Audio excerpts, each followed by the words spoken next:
new true crime podcast you need to hear to believe. I need police right now. I've just started broken into my house.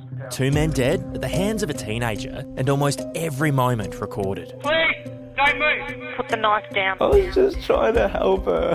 What happened at Albo Beach was as horrific as it was baffling. There's so much contradiction. We should know more than we know. I'm Adam Hegarty. I'll take you inside one of the country's most confusing investigations in this exclusive 60 Minutes podcast. Ambulance, police, inquest, a domino effect of failures. It's killing us. I'm not a police officer anymore. I can speak more freely.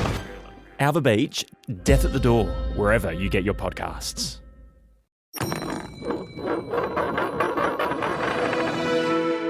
The Australian Financial Review. Hello, I'm James Thomson, Senior Chanticleer columnist at the AFR. Welcome to our weekly news breakdown of all things business, finance and markets.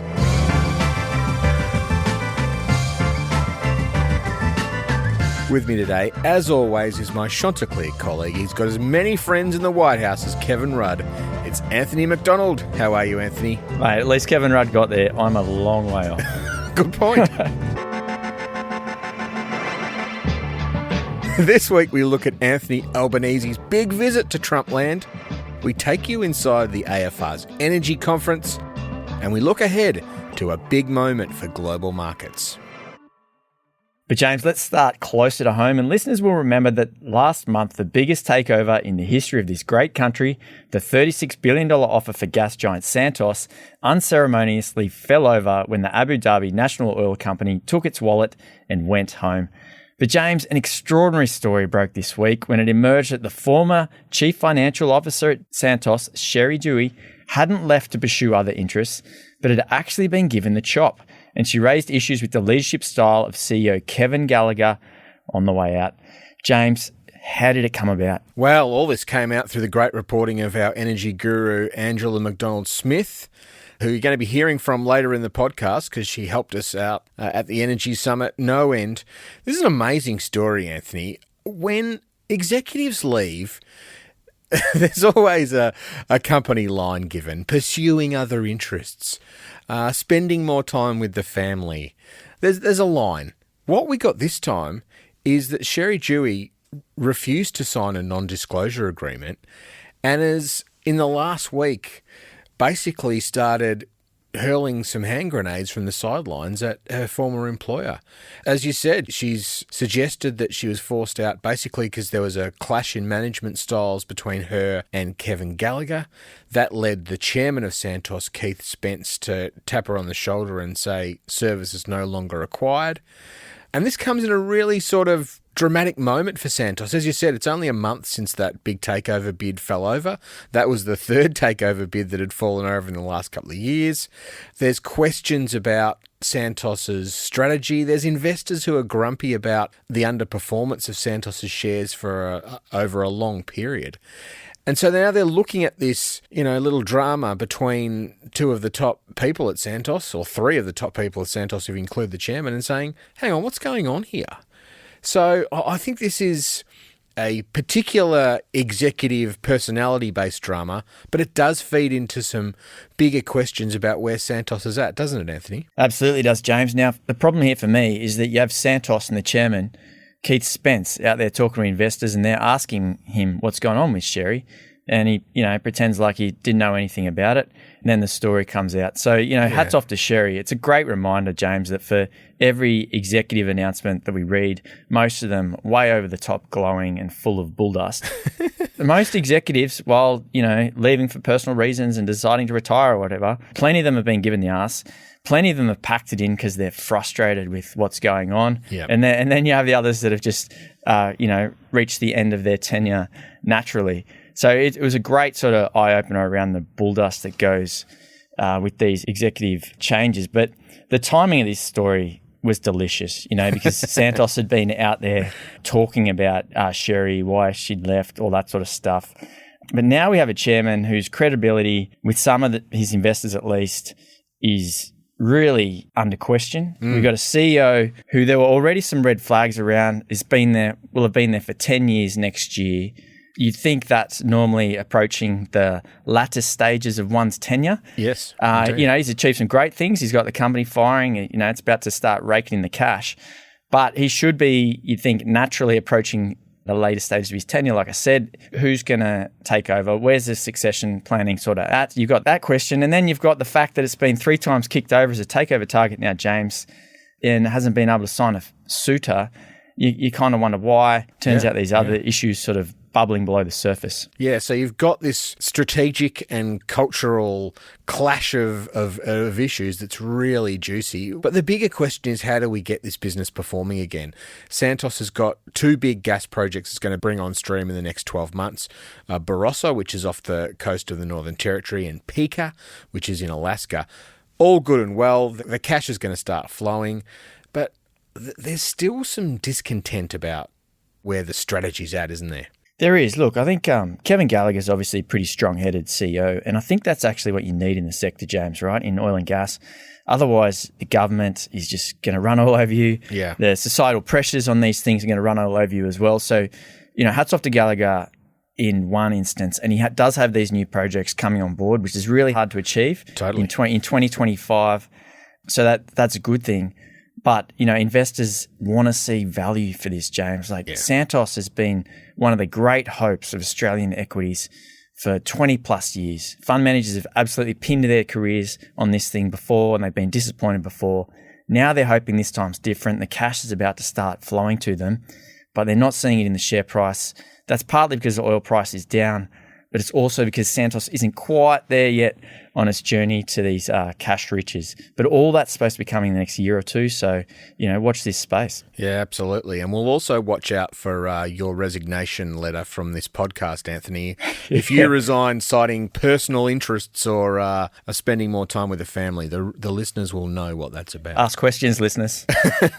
Anthony, let's move to another juicy little story, which was about Macquarie. Now, Macquarie's in talks to cut a bunch of funds, a big bunch of very big funds, from its wrap platform, which is like a big menu of investment options for wealthy investors. Macquarie's decided it doesn't want rats and mice funds on the platform, and it only wants the big boys, the big global managers with $300 billion under management or more. Anthony, what's going on here, and why has this one grabbed your attention? Get ready, James. I reckon this is a start of potentially the next big story in Australia's superannuation sector. We've got our Super Summit coming up next week. We're going to talk about that later.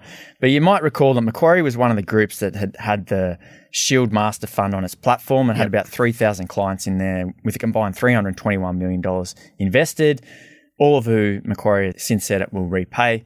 But Shield and another fund called First Guardian, they collapsed. It was terrible for investors. Our sister podcast, The Fin, did a really good episode on it a couple of weeks ago for anyone that's interested.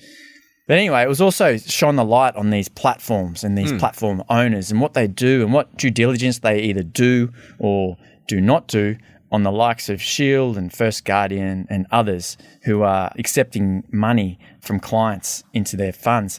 So Macquarie obviously shouldn't have been involved in something like Shield. Yeah. Big blue chip Australian institution doesn't need to be putting its clients into stuff like this. So it looks like they've decided they only want the big guys in this funds management globally. So, unless you're KKR or Blackstone or, Macquarie Asset Management, you're not going to have $300 billion. And it's like they've made a conscious decision. Let's just focus on the top end of town. Let's put more reliance on their systems and their diligence and their ability to, avoid a shield of their own to protect their own clients. Now, the reason why I'm interested, James, is because these platforms and the development of this platform sector, I think it's got a long way to run. The big super funds who have had supersonic growth, and we talk about them all the time here on the podcast, James, they've really done well since the Hayne Royal Commission. What is that now? 6 years ago? Yeah, 6 years ago. That's right. 6 years ago, they got a flood of money out of wealth groups, out of the banks, and into the big super funds. The big super funds now are starting to see some of that money flow back to financial advisors into these platforms. And there's questions about whether this money is being put into good places or not, and whether there are other SMSF members who are at risk of losing money to the likes of Shield and First Guardian and other things that are on platforms and just how secure they are. So we went through the super wars, James, the industry funds versus retail funds. That was run and won, more than 10 years ago. The Compare the Pair marketing campaign just blew that out of the water. Yeah. I wouldn't be surprised if we're coming up to another installment of super wars, and this time it'll be the super funds versus the platforms. So, Anthony, to get onto one of these platforms, if I'm going to invest in one of these, or through one of these platforms, I should say, what I'm effectively doing, right, is taking my money out of my super account, my standard mainstream super account, and putting it into a self-managed super fund so I can access a bigger suite of investment options through these platforms, right? That's right. You take more control of your own super, but you're normally doing it through a financial advisor. Yep. And then the financial advisor will help you decide which of the investment products on the platform, so which underlying funds to put your money into. So does the flows going to these platforms, the increase in the flows going to these platforms, say people are getting disillusioned with the mainstream super funds, or are they chasing higher returns, or are they trying to take control of their super a bit more, or a bit of all of the above? I think it's all three of those things, but it's particularly, I think, taking control. Let's face it, your average 40-year-old, 45-year-old, 50-year-old, 55-year-old, they've got more in their super now than any other generation has before, right? They've had compulsory super for their entire career. Markets have gone pretty nuts the past few years, so balances are quite big, and they're saying, hang on, I've got a pretty meaningful chunk of money here. Why don't I try and do more with it? Why don't I get a financial advisor? Why don't we get more active about where to invest? And sure enough, you go see a financial advisor and you pay them $5,000 or $10,000 for a statement of advice. And guess what they tell you, James? They tell you that, hey, we can make a bit more money here. Yes. Come do it through me, and we'll go through this platform and we'll invest it ourselves. So I think it's a really big sort of tailwind behind these platforms. And one of the independent ones called Hub24, which is growing like a weed, James. And it just reported this week it had more than $5 billion of inflows in just the September quarter, which is huge. Blew everyone's expectations out of the water. So there is money flowing out of the super funds onto these platforms. Just quickly, can I bring you back to Macquarie? So the Shield disaster, I mean, Shield had, less than $2 billion in it, right? Mm-hmm. And now Macquarie's saying we don't want anyone with under 300 billion. There's a fair gap between 2 billion and 300 billion, right? Any chance this is a slight overreaction and they'll bring that $300 billion cap down to, 100 billion or 50 billion? It definitely looks like they pulled out Big Bertha and smacking this one down the fairway, James. Like, I agree. They really have potentially overclubbed here. Maybe it's all part of a negotiating tactic. We'll see where it lands, but I agree. $300 billion. When that number was in the paper this week, Jonathan Shapiro had our story.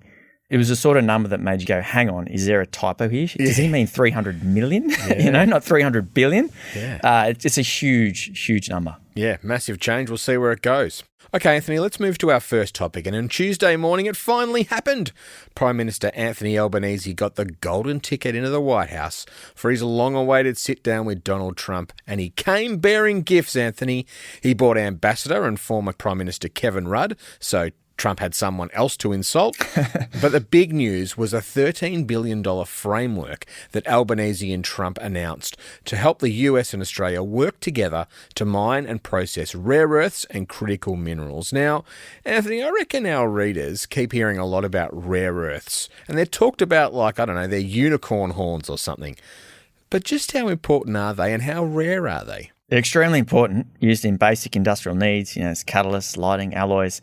But now they're really needed for magnet production and high-performance magnets that can keep working at higher temperatures, defense applications in particular, James, and I think that's why they're on the radar. Yeah. All the stockbrokers were putting out timely explainers on rare earths this week, James, and I must admit I am leaning on UBS's report a little bit here, but there's heaps of different types of rare earths, like more than a dozen, split into light rare earths and heavy rare earths. UBS called them the spices of the industry, of like the mining industry. So they're smallish volumes, sort of sprinkled into a bunch of different things. They're not that rare in terms of finding them, but making money from mining and processing them. That's what makes them quite rare and hard to stack up. But the reason they're in the headlines is because they're on Donald Trump's agenda. And the reason they're on his agenda is because production of these things, particularly the processing, which involves a lot of chemicals and chemical processing, is hard to do. It's dominated by China.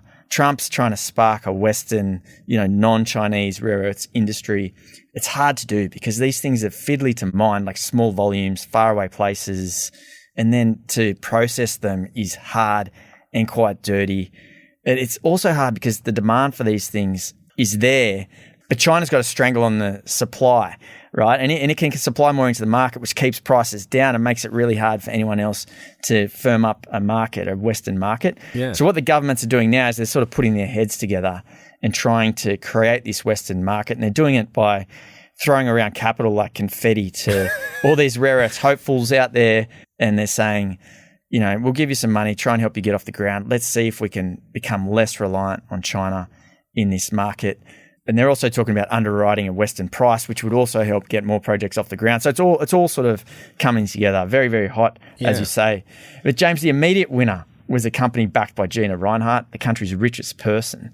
Can you tell us what happened there? Yeah, Arafura Rare Earths, they got an equity check out of the government's first round of announcements from Export Finance Australia for US $100 million, so it's about $154 million. Now, Anthony, this company, it is carrying so much taxpayer money. It's had $1.2 billion of loans, convertible notes, and now equity over the last couple of years. Wow.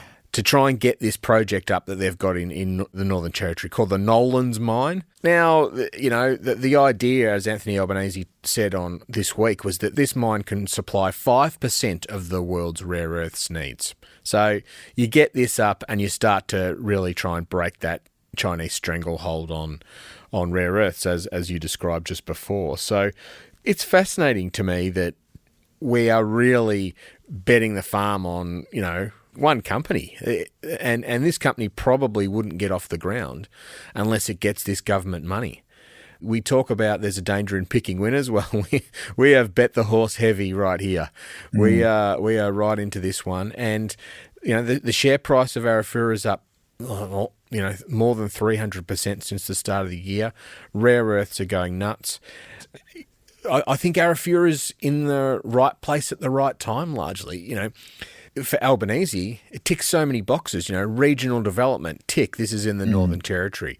Local mining and manufacturing, tick, we can't do it without rare earths, we need our own rare earths project, great. A sort of peace offering to Donald Trump, tick, this is perfect. I mean, we know Gina Rinehart was often seen at Mar-a-Lago when Donald Trump was between White House visits. And so, I'm not sure whether that would have been mentioned around the table in the Oval Office, but probably doesn't hurt to have one of Trump's personal allies involved here too. So we should say, Anthony, this rare earths boom isn't confined to one company. It's been a nuts week for rare earths stocks all around the world, and particularly in Australia. Do you think this White House agreement that's been signed is going to lead to more deals across the sector? Yeah, it's been a nuts few months, James, and you're right, it's red hot. We will see more deals, 100%. I mean, the US and Australian governments, like I said, they're throwing that money around. That's started. We're going to see more of that. Companies can then use that government support to go out and raise cheap capital of their own, right, or cheaper capital from the private sector that they wouldn't have got for any other reason other than the fact the government's already given them a leg up. So we saw evidence of that this week. There's a heavy rare earths hopeful called Northern Minerals, James, about a $550 million market cap on the ASX. It's got a project in the East Kimberley that it's been chipping away on for about a decade now. It's gone through the approvals, the planning work. It's already got like a offtake buyer, but they just needed about $600 million. Just $600 million? Yeah, or likely more to build their mine, right, which will take a few years. So $600 million, it's a lot of money. This week it's sort of got a either pretty flaky or pretty firm letter of support from the governments, about $350 million. That could, if it all comes through, get them more than halfway there. So then, it uses that letter to then go out straight into public capital markets, the share market, and raise $60 million just to keep the wheels ticking over. It's expensive to keep these projects, to prepare these projects, to keep them on ice, to fly around the world trying to raise money. It's going to have to raise a heap of other money too, but it uses it to then raise $60 million, keep blood pumping through its veins, and just make sure that it can make the most of this government support and heating the sector. So there will be more of these, James. I think you can expect basically the whole rare earth sector to be thinking about raisings at the moment. But James, we've previously raised concerns about the use of taxpayers' money, of your money, for these sorts of risky projects. But is that just the way of the world now? I think so. I mean, I think I've still got those concerns. You made the really good point before, Anthony, that these rare earths projects in Australia and Western countries will only really work if the buyers of rare earths are prepared to basically say, no, we're not going to take the cheap Chinese rare earths. We're going to be prepared to stump up for the more expensive Western rare earths. Now, there's no guarantee that's happened. It hasn't happened so far. If you're, making guided missile systems and you can buy one pile of rare earths for $20 a tonne and the other is $100 a tonne, I'm just using hypothetical numbers, which one are you going to choose? That's the challenge that we're going to have in breaking this Chinese stranglehold. But I think you're right. This is the way of the world now. We had this great report from Commonwealth Bank's chief economist, Luke Yerman, this week, arguing that the public sector and the private sector increasingly being mixed together. That's just the way of the world now. Economic security trumps economic efficiency, and we should get used to seeing the government's hand in all sorts of deals, particularly anything related to tech, manufacturing, and defence. I just think that's where we are, aren't we, Anthony? Absolutely. That's a great line, James. Economic security trumps economic efficiency, was it? With a nice little pun in the middle there. Thank you. Thank you for noticing. Thank you for noticing. Of course, every reaction demands a reaction, and China was very quick off the blocks to say to Trump and Australia, hey, what are you doing here? We're very nice rare earths exporters. We don't need another union of Western rare earths companies. It does go to remind us that we're still walking this very, very tight line between China and the US, aren't we? Yeah, for sure. And like you said, James, if it's up to the market to decide, the market's going to take the cheapest product, aren't they? But this is the US and Australia and the Western world trying to create their own market. And then, they're seeding all the players now that could possibly do it. Yeah, well said.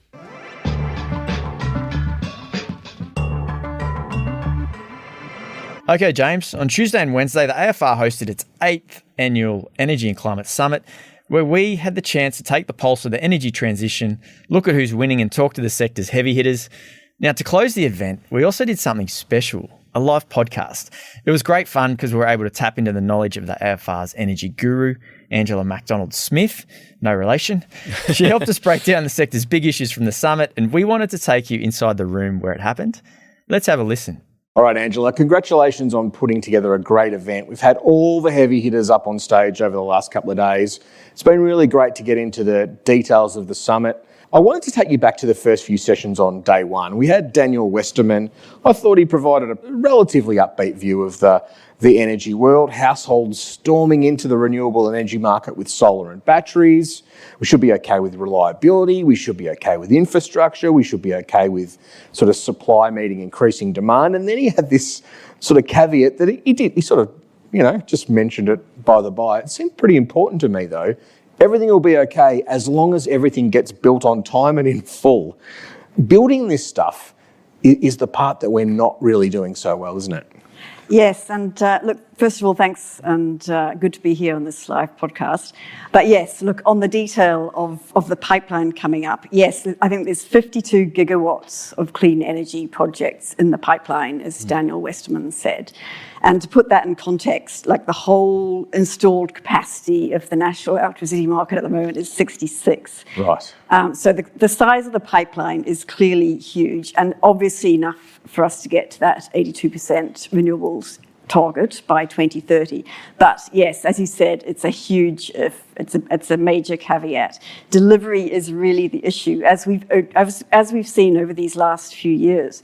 A lot of that capacity has yet to get planning approval, yet to lock in customer contracts, yet to get to financial close. It might depend on new transmission that's yet to be built. Final construction costs remain uncertain. So there's really a long way before we can rely on it.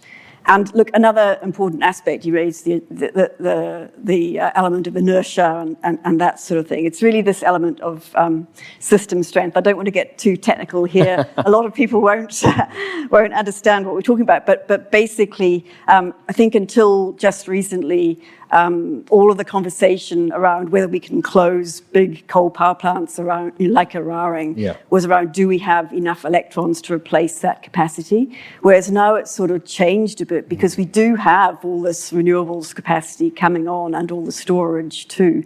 Now it's about really whether the grid is stable and strong enough to actually allow those closures to happen. And you've got to think about these big spinning machines, I think. Synchronised condensers. I hadn't heard of them before this last couple of days. Yes, big spinning machines that really sort of add this strength and inertia into the grid but don't generate power. And they take a long time to actually, they're expensive, and they take a long time to go through the regulatory process, to order and to install. So now if we do see an extension of Eraring in August 2027, which I think is pretty possible, it's likely to be because of that, not because we haven't got enough renewables in the system. It's hard to wrap your head around the idea, Angela, that we clearly need lots of wind, and it takes 8 years to get a wind project up. Like, obviously, I'm not an energy expert, but how have we allowed that situation to? How have we not fought our way through that jungle? Look, I think it's a lot about the communities, and we just haven't realised that this is effectively an industrialisation of many rural communities. This, it's not just all clean, green energy. I mean, it is, but at the same time, for some local communities hosting, whether it's wind farms or transmission lines, it's actually an industrialisation of rural areas. Yeah. That's a big change to adjust to, and, it's not going to be done easily. Yeah. I thought it was interesting, Paul Binstead making the point that he's not just making payments to the landowners, but they're payments to their neighbours. I thought that was really interesting. Maybe it just says you just got to throw lots of money at this to get it done. And things like cheap power, some developers are offering cheap power for local... cheap power, free internet, things like that. Yeah. A driveway, longer driveway, paved road, Yeah, James, obviously gas got a big workout over the last couple of days, but I'm not sure we're any closer to a solution on it. Chris Bowen said it was unacceptable. We're worried about a domestic gas crisis. Angela, how do we get a big, fast boost to supply? Do we need the government set pricing mechanism or prospective reservations policy? We've heard both of those things come up. Is importing gas still on the table? We heard less about that, I think, over the past 2 days. Can you help us see through this mess? It is a bit of a mess on gas, Anthony. I think this is where it really seems a bit like Groundhog Day for me, because we've been talking about this looming crisis for 10 years. I think 2014 was when it first really came onto the table about a potential shortage in the domestic market. I think it's going to take a package of all those, a lot of those things that you mentioned, to actually even start to solve this solution. I think domestic gas reservation, which has actually worked quite effectively on the West Coast, a different sort of version of what's being talked about on the East Coast, but still it has actually worked quite well. So that's going to be part of the solution, I think, but other measures will also be needed. I think the pressure is clearly on the Santos GLNG venture to pull its weight on domestic gas, to stop purchasing gas from the domestic market and to meet its export commitments. But we did hear from Stephen Harty on Tuesday that actually they are actually investing quite a lot of dollars and actually trying to reduce their purchases of domestic gas by 2027. But fundamentally, we're still going to need more supply, and as things like planning approvals, legal challenges, shareholder pushback, they're all standing on the way of that. I think whether we like it or not, LNG imports will actually have to be part of the solution for the Southeast later this decade. But even with that, and especially with that, one might say, it's going to be really hard to see this abundance of energy supply and gas that's going to really help manufacturers get those prices down below the levels they're talking about, sub $10 a gigajoule. That looks pretty tough at the moment. I was going to ask that question. I think Tony Wood from Grattan made the good point. Those gas prices that people have in their mind in the single digits, are they just gone? Yeah, I think obviously $3 to $4 is way gone, but even under 10 is looking difficult. I mean, I asked Amplitude Energy, I asked Woodside, would they be sort of investing in those potential gas developments with those prices? And really, it sounded doubtful to me, to be honest. Yeah, I mean, it wasn't all bad news. I think the one standout that we consistently heard through most of the panels, Angela, was about the adoption of the rooftop solar and how households are really lapping up the government subsidies now for the in-home batteries as well. However, there's a problem, right? This power that's being generated on rooftops isn't flowing into the grid. These virtual power plants aren't working like they could. Whose fault do you think that is? It was sort of a quite lively debate through a few sessions. Yeah, I know the subsidies are really working. I think we heard from Chris Bowen this morning, more than 1,000 households a day are adding a home battery. Wow. And about half of those are actually also adding solar panels, some for the first time. I think Bowen said 95,000 batteries have been added in the last 3.5 months, so that's 2 gigawatt hours of power. But what needs to happen now is that storage capacity gets shared across the grid. At the moment, those households are really keeping tight hold and tight control of that storage capacity. But unless they actually share it, and the sort of logic is there for them to share it, because a lot of the time they're putting in systems that are way bigger than actually they really need in their homes. I think we heard those figures from Catherine McConnell at Bright, that the size of those systems that they're putting in has really, expanded over the last few years. Yeah. So the capacity is there, but you've got lots of resistance, and I think that's partly, only part of it is sort of selfishness because they want to keep hold of their own battery. I think it's more around concerns about wear and tear of the battery. It's the restricted numbers of battery types that are offered by retailers in virtual power plant types of programs. And until that really changes, I think, it's going to be difficult to actually capture and harness what is a really valuable sort of resource on the grid that needs to be shared more broadly to actually rein in the pretty horrendous costs that we're seeing in the energy transition so far. It's a quality problem, though, isn't it? I got the sense from Frank Calabria that they would like to expand their virtual power plant, but the explosion in rooftop solar and batteries has just been so quick that they've sort of been caught on the back foot a little bit. I think it's a matter of timing as well, though. I mean, that battery subsidy program has only been in place for 3.5 months. Yeah. It takes time for those households to get used to their battery, and only then maybe might they look at participating in one of these virtual power plants. And I just think that the offers by the retailers are perhaps have fallen behind the reality of the uptake. The choice of batteries. For example, there are some quite big retailers that have a very limited choice, only 2 or 3 battery types that are actually, they offer the VPP for. So until that changes and catches up, then, we're going to continue to have this problem, but fingers crossed it happens soon.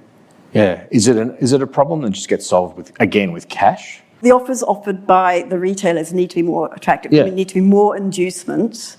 So it's the ease of joining the programs, the scope. I mean, in some states, I understand, there are no retailers that offer VPP, virtual power plants. So you might have a battery in Tasmania, for example, and as far as I'm aware, there is no VPP that you can actually join.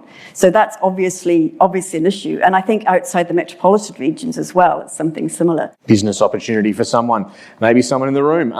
Anthony, can I ask you a question? And Angela, please feel free to chime in here. The data centre theme ran through so many sessions. It was totally fascinating. I was reassured, I guess, that everyone's thinking about the data centre boom and what it might do. But the numbers that Daniel Westerman gave were pretty extraordinary. We're looking, are we really ready for a 6-fold increase in the proportion of power used by data centres over 15 years, which isn't a long time in this industry? It's going to go from 2% to 12%.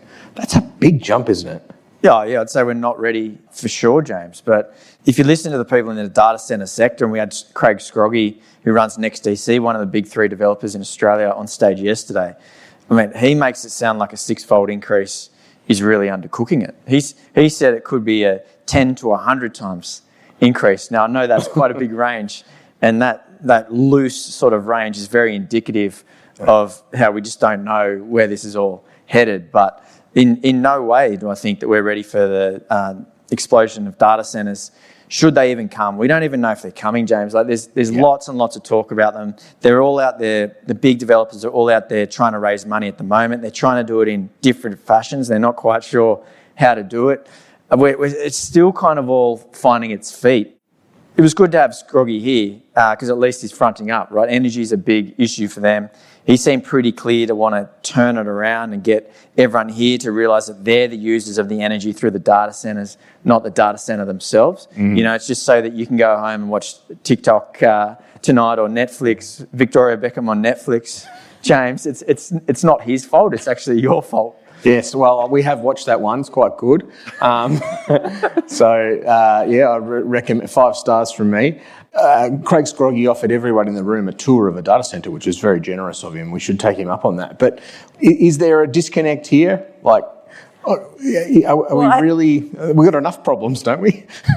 I mean, Scroggy obviously knows what he's talking about, but at the same time, if you talk to Daniel Westerman again from AEMO, he's saying, for example, like the same data centre with its 1 gigawatt of capacity that it needs is making the same inquiry at every state. Well, those are not all going to be built. Probably only one of those will be built. So that is potentially magnifying the 1 gigawatt number by 5 or 6 times when it looks, when you count up inquiries to network companies about connections and all that sort of thing. I think also many data centers will come with their own backup power, whether that's like the behind the meter solution or perhaps co-locating with a wind or solar farm, if it's a type of data center. I mean, not all data centers need to be in metropolitan areas. Some actually can be out there in the Northern Territory, supported by Sun Cable or something, Yeah.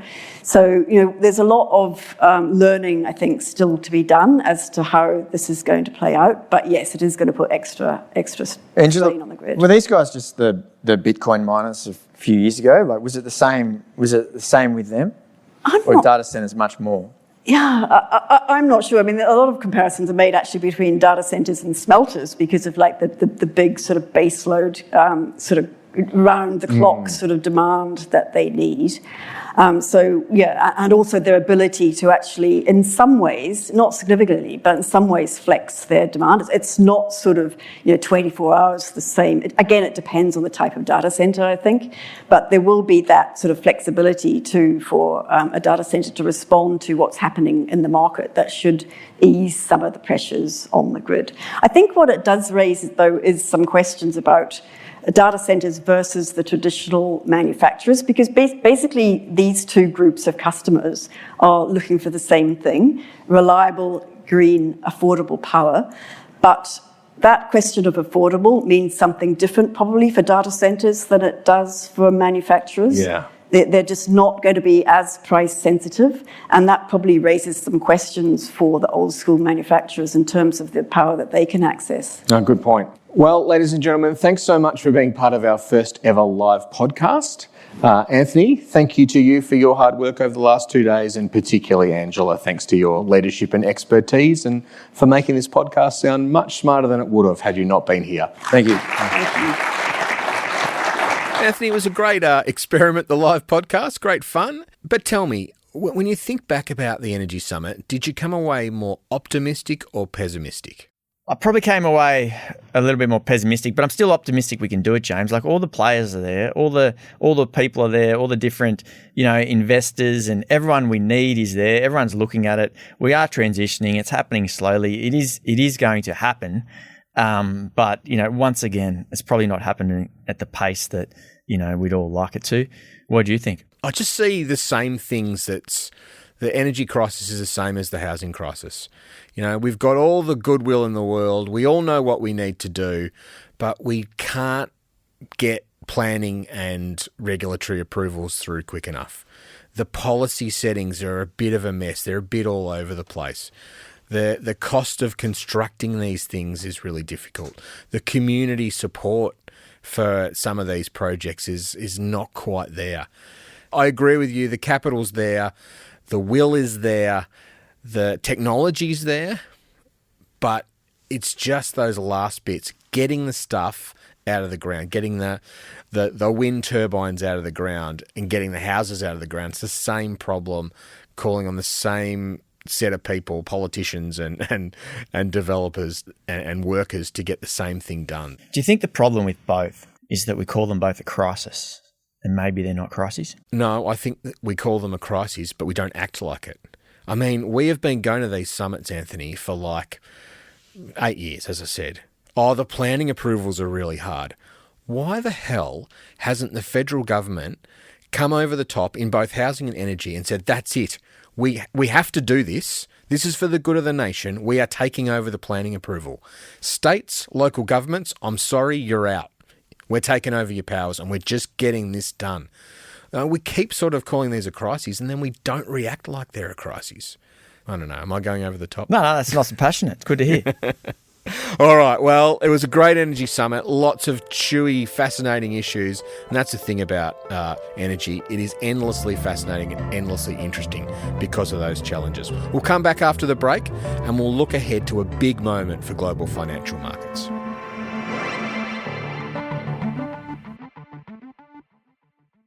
A new true crime podcast you need to hear to believe. I need police right now. I'm just stabbed and broken into my house. 2 men dead at the hands of a teenager and almost every moment recorded. Please, don't move. Put the knife down. I was just trying to help her. What happened at Albo Beach was as horrific as it was baffling. There's so much contradiction. We should know more than we know. I'm Adam Hegarty. I'll take you inside one of the country's most confusing investigations in this exclusive 60 Minutes podcast. Ambulance, police, inquest, a domino effect of failures. It's killing us. I'm not a police officer anymore. I can speak more freely. Albo Beach, death at the door, wherever you get your podcasts.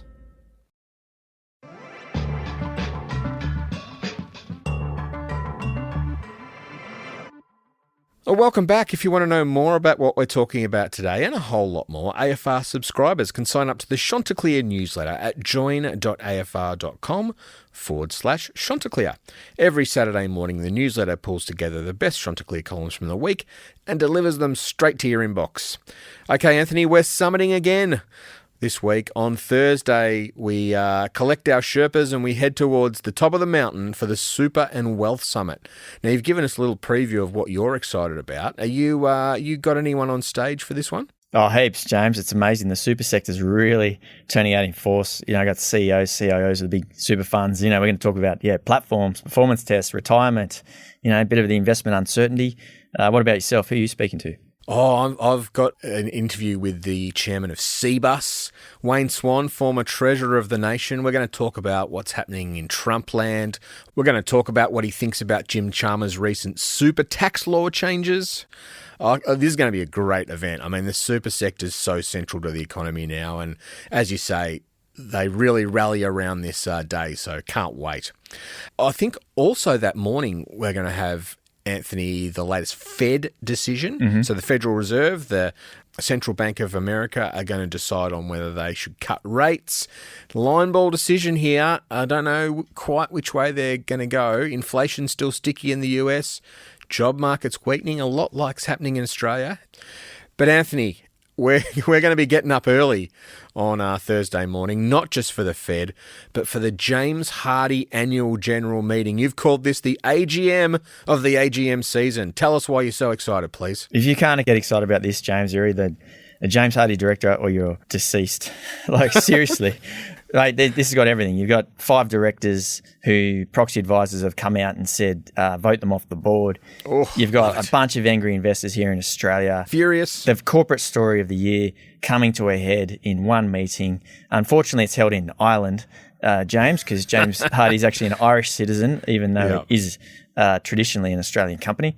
But that doesn't mean that Australian investors aren't, passionate about it, and they will be watching. So can't wait. Get yourself an Irish coffee and tune in at 7 a.m. on Thursday morning. It's going to be a cracking meeting. Sorry, I've just got to ask, Anthony, is there any chance the chairman gets rolled here? There's every chance the chairman gets rolled. Now, the thing, James, this whole James Hardie story is run out of control and a lot of it doesn't make sense. But normally if you have a chairman who's any risk of getting rolled at an AGM, they normally step down ahead of it. Yeah, we haven't heard boo on that front. So I'm wondering whether this one will be the one that breaks all the rules or whether James Hardie knows something that the Australian investors don't know and that maybe she's safe. But yeah, it's all very live at the moment. All to play out. All right, we love questions here at the Chanticleer podcast. We had some great questions during our live podcast, but we've got a question from Charles in Victoria today. If you've got a question you want to send in, you can email us at chanticleer@afr.com.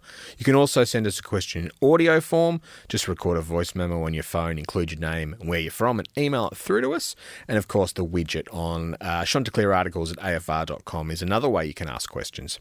So Charles asks, "G'day Chooks, just reading the article regarding the Bank of England's private credit comments. I noticed that he mentions, this is the governor of the Bank of England, mentions 3 different private markets. It made me wonder if there was a major disruption in the privates, could that lead to more demand for the ASX, more IPOs, more public market investments?" Charles says, "Long live the ASX." Is this you writing as Charles? Oh, Charles, you can write in any week you want. Great, I agree with you. Long live the ASX, the home of Commonwealth Bank, and so much that's created so much for all Australians. But yeah, you've been all over this private credit story, James, the cockroaches. Yep. What do you think it means? Regulators in Australia, in England, in the US are starting to wake up to the fact that there has been an explosion in private credit and private equity. They're the 2 main privates, Charles, that we need to think about. This has happened right under their nose. Nobody's been too concerned about it. And all of a sudden, they've realised how big the private capital universe is. And guess what? In exactly the same way that public banks can make crappy loans, so too can private credit players. But the concern here is that the regulators don't have the same level of transparency across this sector, and they're starting to worry about what they don't know. And they don't know a lot. That is the key point here. It's not necessarily that there is some systemic bomb in these things, but that the regulators don't know what they don't know, and that is what's got them worried. I think that's what that's why we are seeing, even in Australia, a greater push to more transparency, more reporting, more investigation of the private assets market from our regulator.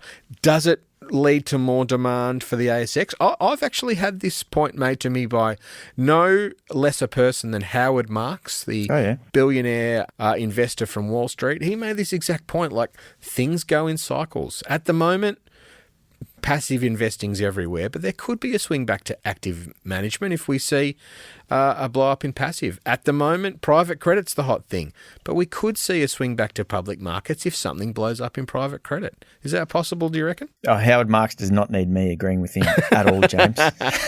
Fair point. But I do think in terms of the ASX, I mean, there are challenges for companies trying to list on the ASX. And I don't mean the structural stuff. I mean, the structural stuff is what it is. I just mean in terms of, the transparency, accountability, all that sort of stuff. I mean, if there is capital available in private means, we're seeing more and more companies willing to take that rather than go down to public markets. Like Charles, though, I'd be happy to see the ASX make a bit of a revival on the listings front. Yeah. Little bit more balance would be great. All right, Anthony, thanks for a big week, and I can't wait for next week. Super Thursday is going to be great. Fed decision, James Hardy AGM, and straight into the Super Summit. It's going to be a terrific day. What a lineup, James. Bit of business, finance and markets. Well said. Thanks for listening. We'll see you all next week. If you like the podcast and you want to hear more, consider sharing or giving the podcast a review, as it helps other listeners find us. And don't forget to follow wherever you get your podcasts. At The Financial Review, we investigate the big stories about markets, business and power. For more, go to afr.com and you can subscribe to The Financial Review, the daily habit of successful people, at afr.com/subscribe. Chanticleer was hosted by me, James Thomson, and Anthony Macdonald. It was produced by Mandy Coolin and Alex Gow. Our theme is by Alex Gow. Head of Premium Content is Fiona Buffini.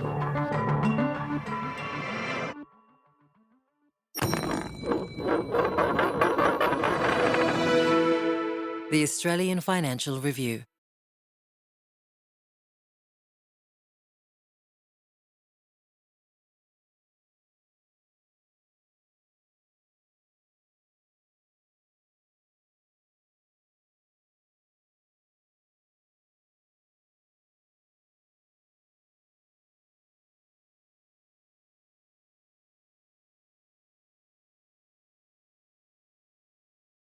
new true crime podcast you need to hear to believe. I need police right now. I'm just stabbed and broken into my house.